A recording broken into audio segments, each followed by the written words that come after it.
Hey coin collectors, welcome to DC Coin World International Coin Channel, and today we have the 1972 United States quarter, the Washington quarter, and we have three of them here. We have the Denver coin, the Philadelphia coin with no mint mark, and the San Francisco coin with the S over here. We're going to talk about all three of these, how many they made, what they're worth. We're also going to talk about the Canadian coins from the 1970s and how much they're worth and how you value those.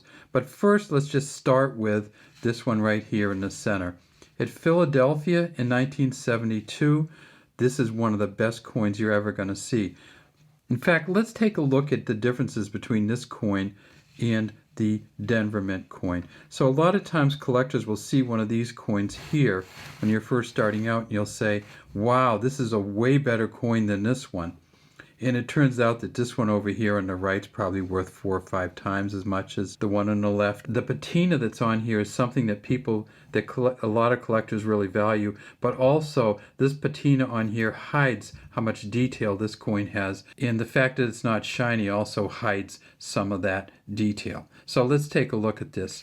So it's a Philadelphia coin. It says Liberty at the top, In God We Trust here under George Washington's chin. George Washington facing to the left in 1972 down here. If we tip it way up, down under here, you'll see a J and an F, and that's for John Flanagan, the engraver of this coin. 1972, we'd gone to the clad coins. So from 1965 on, there were no silver quarters unless you get them in a special set from the United States. And what it is the copper nickel cladding over a copper center on the front and the back. And this is what's called a reeded edge here. It has these reeds that go around the outside. On the back, we'll see that it has the eagle in the center, United States of America at the top, E pluribus unum, $quarter here. And then if you magnify this eagle up and look at these feathers on the chest, and we can get the angle right, the more feathers you have on the chest and any kind of feathers you have down here in the legs are what's going to give it a value. Also, this little cowlick on the top of the eagle and how much detail you have on the eagle's beak. So this coin here is probably worth $18 to $20 because it's probably a mint state 65 or so. If you can get this coin to a mint state 68, it would be worth $1,750 from Philadelphia, and PCGS has graded 5 of these so far at a mint state 68. They made 215 million at Philadelphia. These are 24.3 millimeters in diameter and 5.67 grams. The Denver Mint, and this one, it's easy to get fooled by these because this looks like a much shinier and better coin, but it's got less detail in the hair up here on the head. It's got less detail in the lettering, and it's just not worth quite as much. At the Denver Mint, they made 311 million circulating quarters. The auction record is $3,055. At a mint state 68, this is worth $1,350, and they found 14. But a mint state 65, like this one, Denver Mint coin's worth about $14, and this one's not a mint state 65, and we can tell if we look on the back of it, it's a little scratchy, a little less detailed. This is probably worth $4 or less compared to the $18 or so that this one is worth. And at the San Francisco Mint, they only made the proof coins in 1972. You'll see the S over here. And they hadn't yet started making the silver versions of the proof coins. So this is the proof coin you'll get from 1972. You can get this in a deep cam or a cam. A deep cam is a quality of coin where the Washington looks like he's been polished with a kind of matte finish, and he really pops off the coin, and the back looks almost black when you look at it. This is not a deep cam or a cam. If you get this in a regular coin at this grade here, it's probably worth well under $10.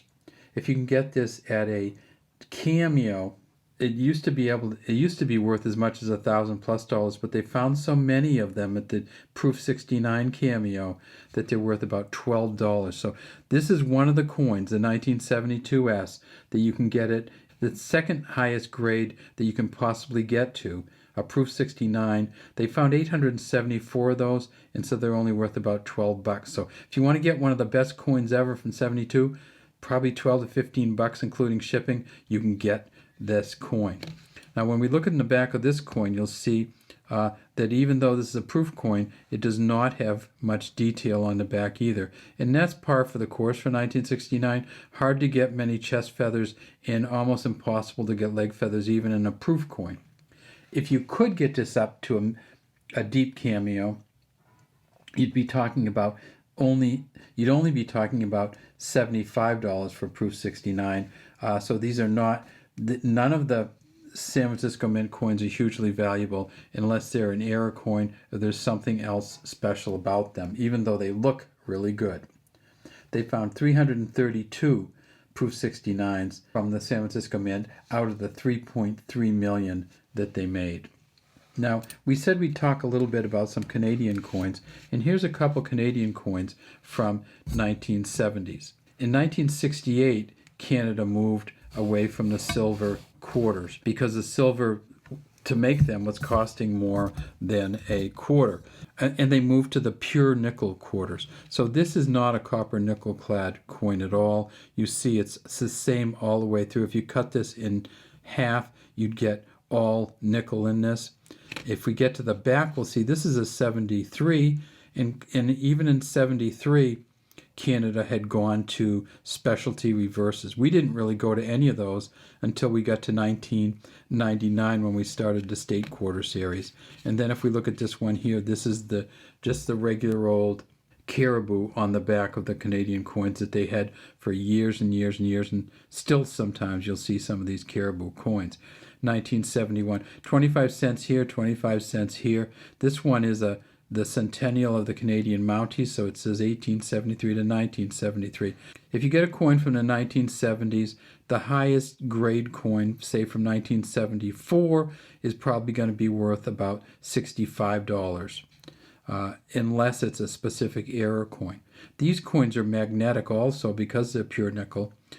In 1974, they made about 43 million circulating quarters, and they made 38,000 what they call a brilliant uncirculated, which are the shiny ones, 225,000 proof-like coins, and 36,000 specimen coins. And those are not hugely valuable either. You're not going to get much over $65 or $70 for any of the coins from 1970s, unless, again, there's special or there's some error to them. All right, let's get back to our United States coins. And so here's the San Francisco Mint coin, and you can see that S on there, and pretty good S on there. It's a little bulky and not the clearest S in the world, but you notice that the top of it's really short and the bottom's really big on there. The Philadelphia Mint coin will not have any mint mark on it, and the Denver Mint coins are the ones we hear about all the time. People say, well, I got a Phil D Denver. It's got to be worth a lot of money. Well, even the best of them, and this is one of the best you'll ever see from Denver, looks a little bit messy. If we look through the ones you get in your circulating coins, you'll see almost all of them have this kind of a messy D to it or a Phil D to it. You see how, and some of it's because they just get worn down. Some of it's because they were messy coming out of the mint. Here's a Philadelphia. There's another one that's almost totally filled, and then here's one. So if you're thinking that you might have a lot of money from one of these coins with a Phil D on it, you won't. They're not worth anything. In fact, they're not worth anything at all other than a quarter generally because of they're worn out. But you may have some value in the D coins if it's not a Phil D and it's in incredibly good shape. All right, that's all we have today from DC Coin World International Coin Channel. We'd love to have you subscribe to the DC Coin Channel and leave any comments you have in the comment section.